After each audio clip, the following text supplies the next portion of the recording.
প্রথম শ্রেণীর শিক্ষার্থী বন্ধুরা, আজ আমি তোমাদের বাংলা বইয়ের পাঠ 25 ট্রেন কবিতাটি নিয়ে আলোচনা করব।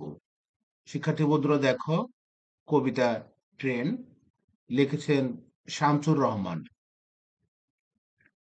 শিক্ষার্থী বন্ধুরা দেখো, পাঠ 25 ট্রেন। প্রথম প্রশ্নে বলা হয়েছে, কবির নাম সহ ট্রেন কবিতাটি মুখস্থ লেখো। কবির নাম সহ কবির নাম সহ ট্রেন কবিতাটি মুখস্থ লেখো। তো শিক্ষার্থী বন্ধুরা এসো আমরা ট্রেন কবিতাটি মুখস্থ লিখি। তো দেখো, এখানে আমরা লিখেছি ট্রেন শামসুর রহমান। ঝক ঝকাঝক ট্রেন চলেছে, রাত দুপুরে ওই ট্রেন চলেছে, ট্রেন চলেছে, ট্রেনের বাড়ি কই। একটু জিরোয় ফের ছুটে যায়, মাঠ পেরুলেই বন, পুলের উপর বাজনা বাজে, ঝন ঝনাঝন ঝন। শিক্ষার্থী বন্ধুরা, এরপর দেখো রয়েছে প্রশ্ন 2।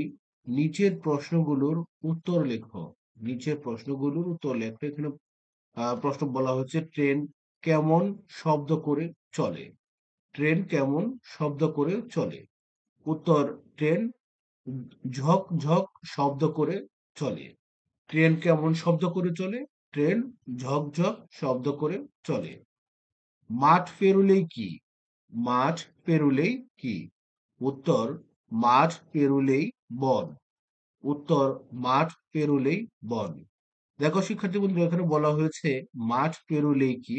উত্তর, মাঠ পেরুলেই বন। এরপর দেখো বলা হয়েছে, ট্রেন কবিতাটি কে লিখেছেন। ট্রেন কবিতাটি কে লিখেছেন। উত্তর, শামসুর রহমান। শামসুর রহমান।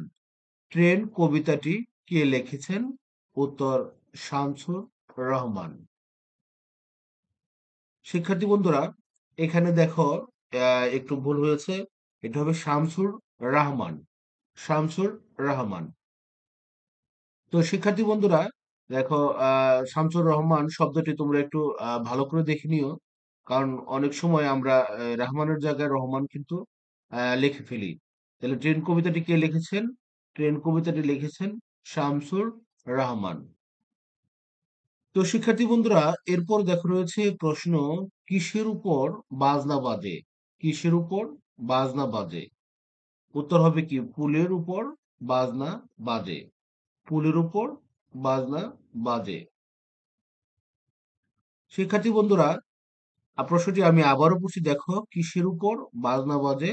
পুলের উপর বাজনা বাজে। উত্তর হবে কি, পুলের উপর বাজনা বাজে।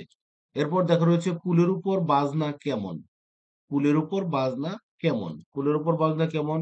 ঝন ঝনাঝন জন। ঝন ঝনাঝন জন। কুলের উপর বাজনা কেমন। ঝন ঝনাঝন জন।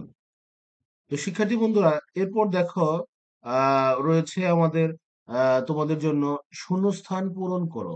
কি বলা হয়েছে। শূন্যস্থান পূরণ করো। দেখো শিক্ষার্থী বন্ধুরা, প্রথমে রয়েছে কতে, ঝক ঝক ঝক ড্যাশ চলেছে। ঝক ঝক ঝক ড্যাশ চলেছে, এই ড্যাশের জায়গায় কি হবে। তাহলে এখানে হবে ঝক ঝক ঝক ট্রেন চলেছে। কি হবে। ঝক ঝক ঝক ট্রেন চলেছে। এরপর দেখো বলা হয়েছে, ট্রেনের বাড়ি ড্যাশ। ট্রেনের বাড়ি ড্যাশ, ট্রেনের বাড়ি কি হবে, কই। ট্রেনের বাড়ি কই। ট্রেনের বাড়ি ড্যাশ, ট্রেনের বাড়ি কই। শিক্ষার্থী বন্ধুরা, এরপর দেখো গতে বলা হয়েছে, মাঠ পেরুলেই ড্যাশ। মাঠ পেরুলেই ড্যাশ, মাঠ পেরুলেই কি হবে। মাঠ পেরুলেই বন। মাঠ পেরুলেই বন। তাহলে আমরা কি জানতে পারলাম, মাঠ পেরুলেই, এই ড্যাশের জায়গায় কি হবে। ড্যাশের জায়গায় হবে বন। শিক্ষার্থী বন্ধুরা, এরপর দেখো রয়েছে, পুলের উপর ড্যাশ বাজে। পুলের উপর ড্যাশ বাজে, তাহলে পুলের উপর কি হবে, বাজনা বাজে। পুলের উপর, পুলের উপর ড্যাশ বাজে, অর্থাৎ হচ্ছে পুলের উপর বাজনা বাজে। তো শিক্ষার্থী বন্ধুরা, আমরা ট্রেন সম্পর্কে, ট্রেন কবিতাটি সম্পর্কে আজ জানতে পারলাম। তো তোমরা বাসায় একটু ভালো করে প্র্যাকটিস করবে। তো আজ আর নয়, আবার কথা হবে পরবর্তী ক্লাসে। সে পর্যন্ত সবাই ভালো থেকো, সুস্থ থেকো।